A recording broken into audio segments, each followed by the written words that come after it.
Alyssa, and our tip of the week today is for our tabletop position. This position is used to work through our seat. When we get in tabletop, we're going to get on all fours like Laura is here. Your hands are directly beneath your shoulders, knees directly below your hips.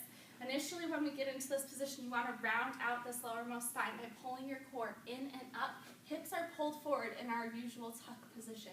From here, we're going to extend one leg off the floor, either in a straight leg, a bent knee, or we might use a band or a weight behind the knee or around the arch of the foot.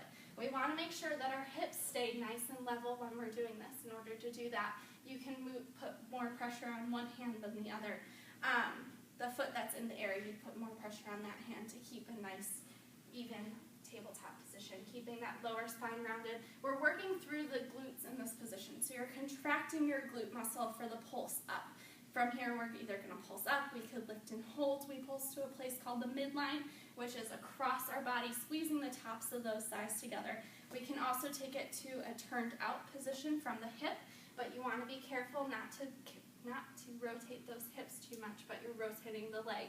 We also bring it to what we call a tabletop position. In a tabletop, we're getting fancy. Bringing that knee to the side of the body, bringing it out almost like a fire hydrant position. So we would lift up and lower from there, working the outside of the glute. In this position, we could really fatigue through our glutes and through our hamstrings by curling the heel to the seat. We do various things in this position that really effectively sculpt the back side of our body, being very aware of our spine the whole time.